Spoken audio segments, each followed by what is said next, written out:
What if everything you think you know about U.S. schools is only the movie version? From shifting hallways and AP arms races, the prom night rituals, and the brutal climb to Harvard, the real story is stranger, louder, and way more competitive. Love pulling back the curtain on American life? Tap like and subscribe to Uncharted America. New deep dives every week. Unveiling the mysteries of American school life and ambitions. Have you ever watched a Hollywood movie and wondered about the real stories behind those bustling high school corridors, glamorous prom nights, and the intense pursuit of Ivy League dreams? The American educational experience is a tapestry woven with unique traditions, personal choices, and high stakes that captivate audiences worldwide. Today, we delve into the factual heart of how schools operate, what makes prom an unforgettable rite of passage, and the rigorous path to Harvard, offering you a clear, engaging glimpse into a system that shapes millions of lives. Whether you're a young adult charting your future or simply curious about cultural nuances, this journey promises to enlighten and inspire with verified insights that go beyond the silver screen. Imagine a 16-year-old exchange student, let's call him Alex, standing frozen in the middle of a crowded American high school hallway. The first bell has just rung, a jarring sound that sends 1,000 students scattering like marbles on a tilted floor. In his home country, the bell meant the teacher was coming to his classroom, where he'd sit with the same 30 faces he'd see all day. Here, it's a signal for mass migration. His host brother clapped him on the shoulder, handed him a flimsy piece of paper with a grid of room numbers and cryptic codes like AP USH and Chem-2, and said, "Good luck, see you at lunch," before disappearing into the human current. Alex is left holding a map to a world he doesn't understand. A world built not on collective movement, but on a million individual trajectories. The structured journey. Understanding U.S. school levels and grade names. This feeling of structured chaos is the very essence of the American public education system. Before a student ever faces the labyrinth of high school, they navigate a clearly defined path. The journey begins in elementary school, a span from kindergarten through 5th grade, typically covering ages 5 to 10. This is the foundational stage, a world of one primary teacher, colorful posters, and the basics of reading, writing, and arithmetic. Then comes the pivotal and often awkward transition to middle school, or junior high for grades 6th through 8th, ages 11 to 13. This is the system's great social and academic experiment. The single classroom explodes into a rotation of 6 or 7 different teachers for different subjects.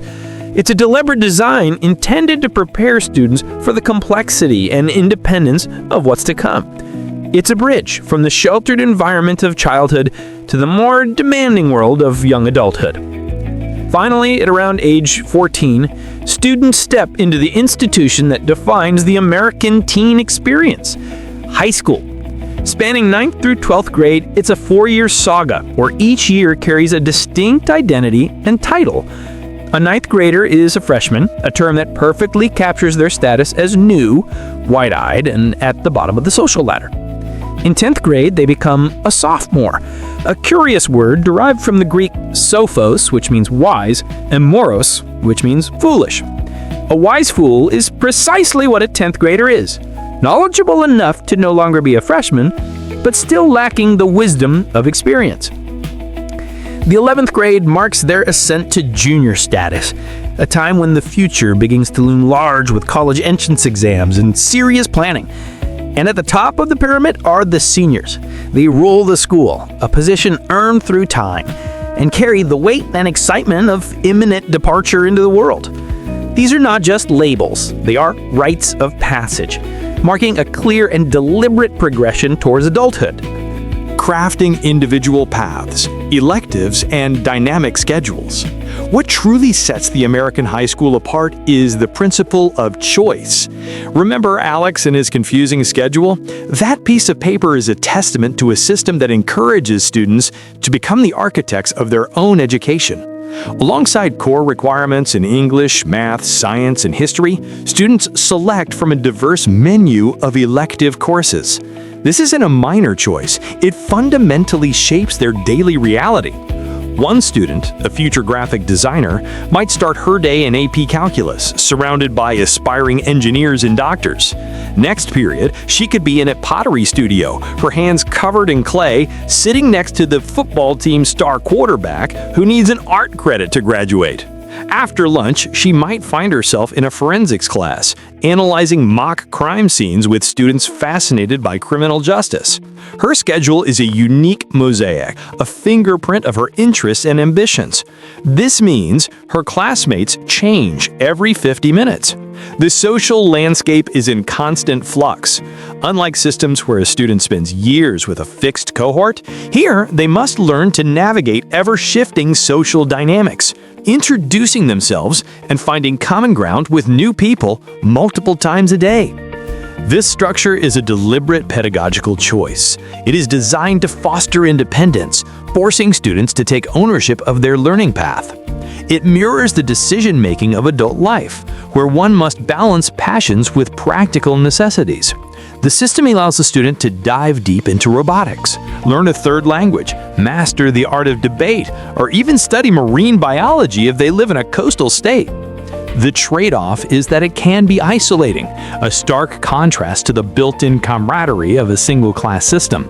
But its purpose is clear: to create not just a well-educated student, but a self-reliant individual. This intricate balance between individual pursuits and collective identity is most visible in the school's social geography, particularly in the sprawling, chaotic theater of the cafeteria. The lunch period is a daily referendum on the school's unwritten social constitution.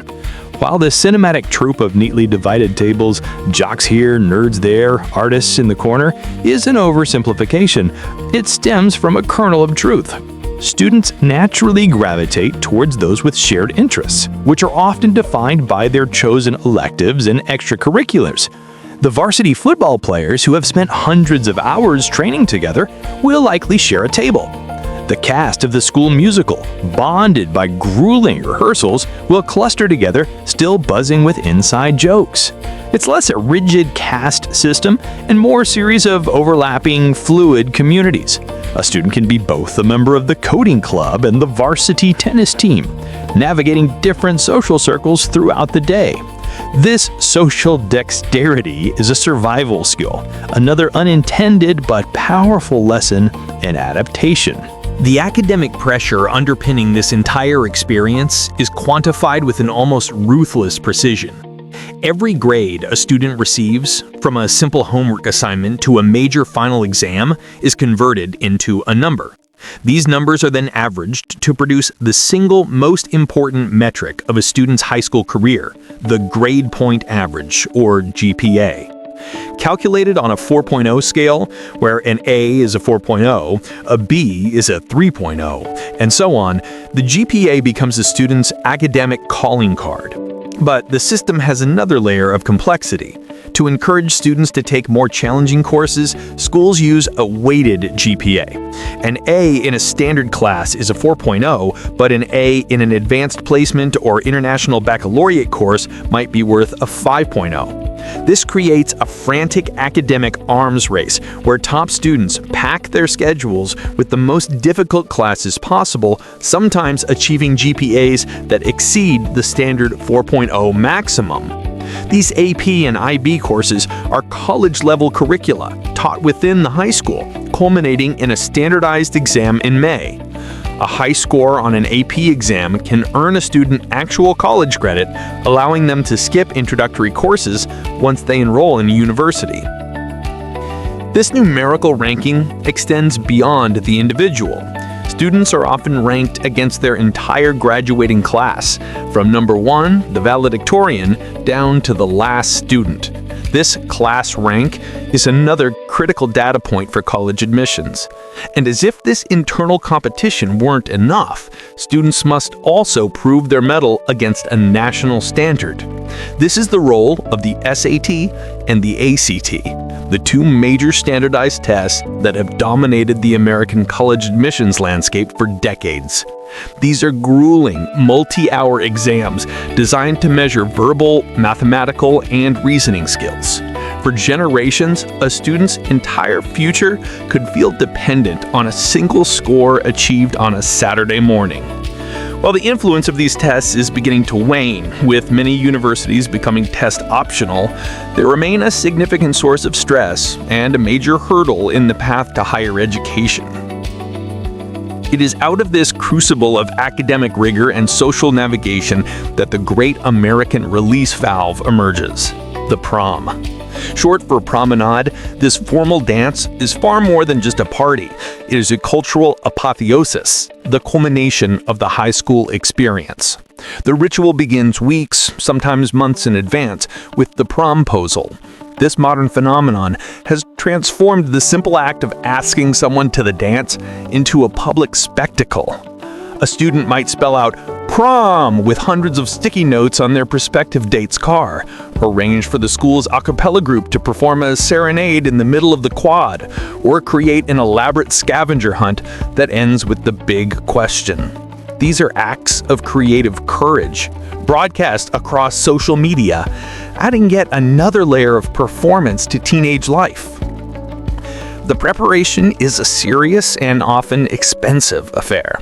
It involves a frantic search for the perfect dress or the sharpest tuxedo, coordinating with friends about color schemes, and booking appointments for hair and makeup.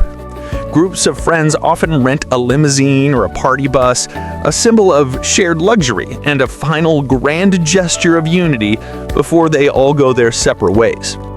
The evening itself often doesn't begin at the dance, but with pre-prom gatherings at a parent's home for a formal photo shoot against the backdrop of manicured lawns and proud, teary-eyed parents. The dance is typically held not at the school gymnasium, but at an off-site venue, a hotel ballroom or an event hall, transforming the night into a true escape from the everyday. And at the heart of the event is the coronation of the prom king and queen. While some see it as an outdated popularity contest, for others it remains a cherished tradition, a final nod to the school's social narrative before the story ends. The night rarely concludes when the music stops.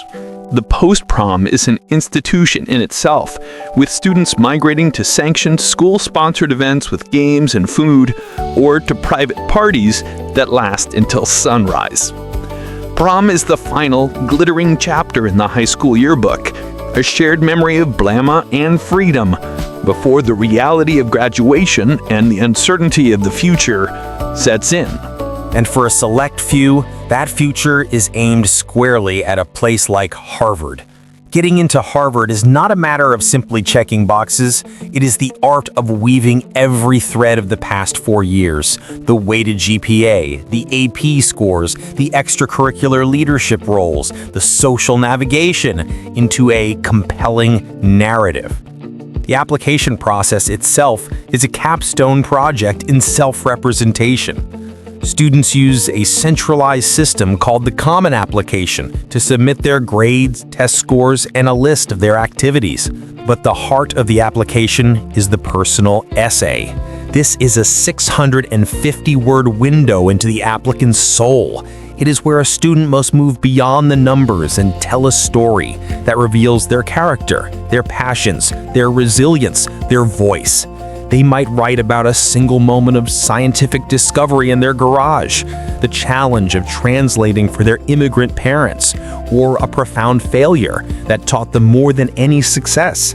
The admissions officers at Harvard are reading thousands of these essays, searching not for perfection, but for authenticity, intellectual vitality, and a spark of something unique. Harvard's admissions committee famously employs a holistic review, which means they are not just looking for the student with the highest scores. They're building a diverse, multi-talented class, much like a director casting a play. They need a lead actor, a supporting cast, a brilliant set designer, and a gifted musician. A student who is a nationally ranked debater, a published poet, or a founder of a nonprofit has what admissions officers call a spike, a deep and demonstrable talent in one specific area. This is often more valuable than being merely well-rounded, which can be interpreted as dabbling in many things without mastering any. A student who has spent 4 years dedicated to a single, consuming passion demonstrates the kind of focus and drive that predicts success at the highest level. This narrative is then corroborated by letters of recommendation from teachers and a school counselor. These are not generic endorsements. A powerful letter provides specific anecdotes that illustrate a student's intellectual curiosity. The student who stays after class to debate a historical point, who challenges the textbook, who helps their peers understand a difficult concept. Finally, many applicants will have an interview with a local alumnus. This is not a high-pressure interrogation, but a conversation. It's a chance for the university to see how the applicant presents themselves in person, and for the applicant to ask questions about the school from someone who has lived it. It's the final humanizing element in a process that can often feel overwhelmingly data-driven.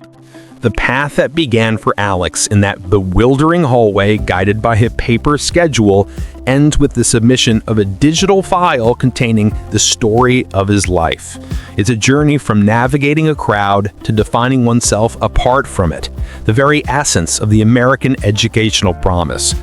But Alex's story, like every other applicant's, is not written alone. There is a co-author, a figure unique to the American system who operates behind the scenes. The guidance counselor. This individual is part academic strategist, part therapist, and part gatekeeper.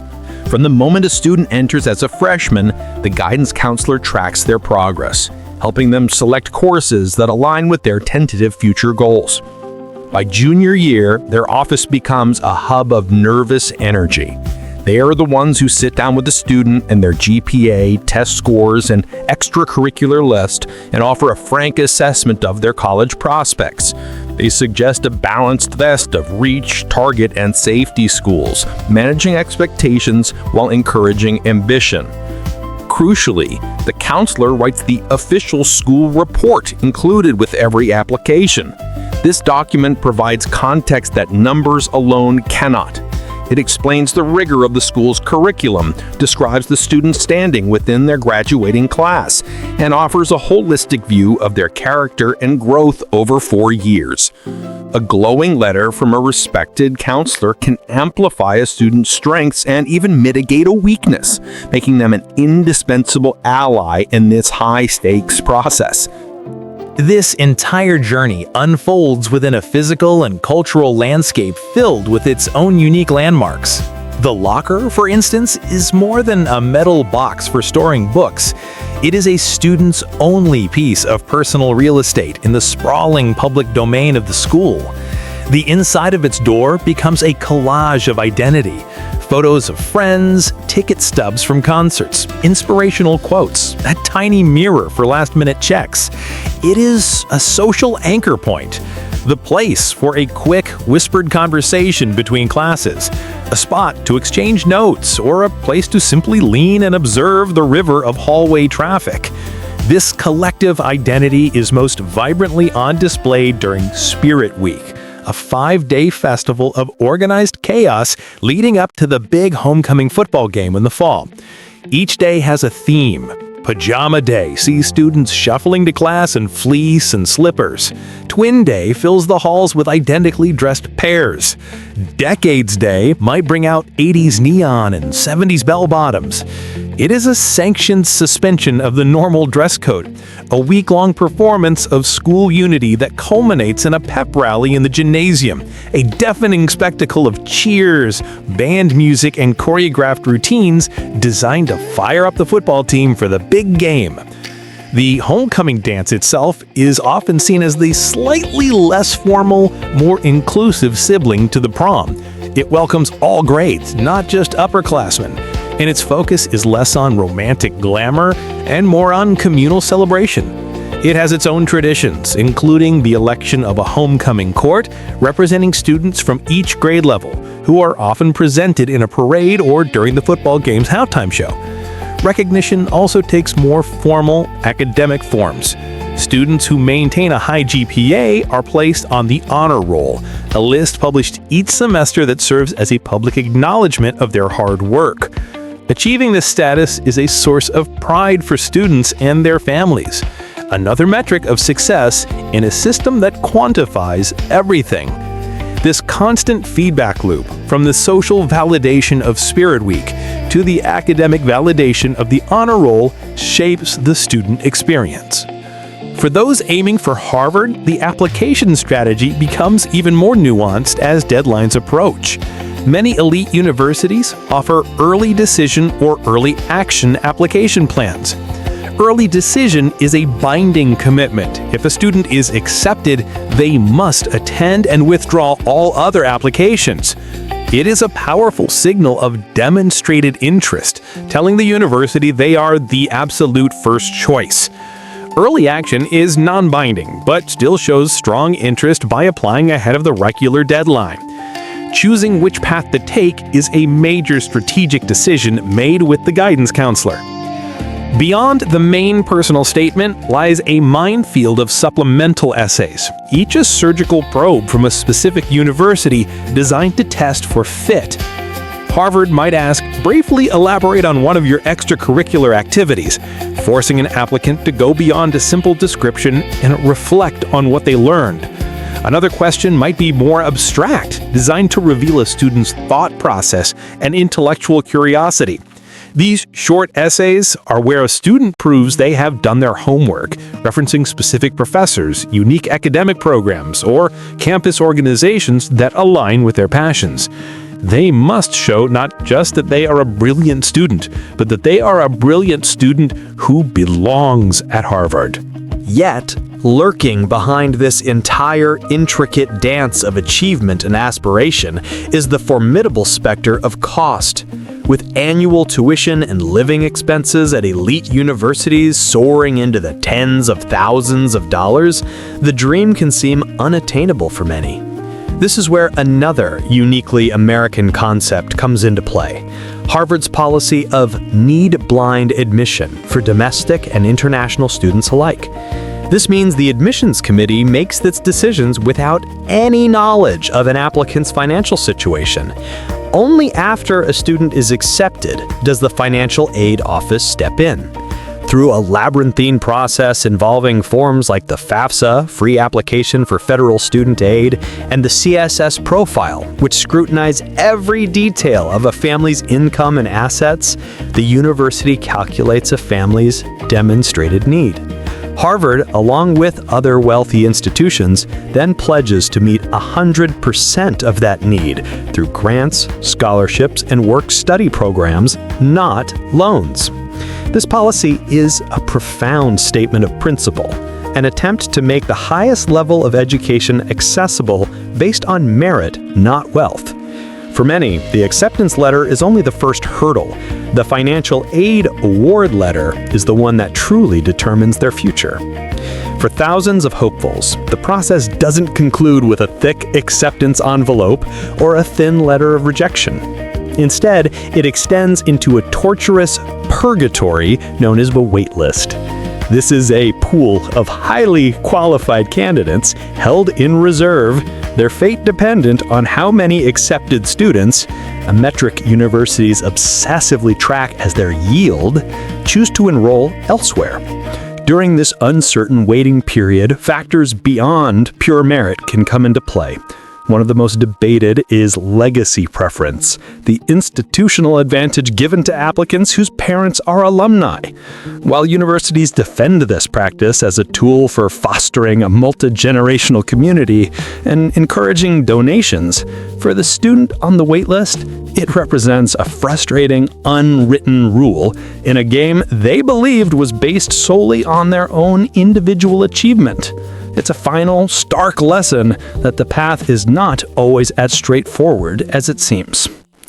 Reflecting on the American educational tapestry, From the structured levels of schooling to the iconic prom traditions and the demanding Harvard admissions process, these facts reveal a system that champions individuality, community, and excellence.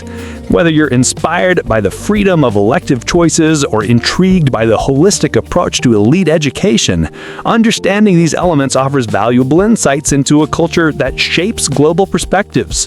Thank you for exploring these verified details.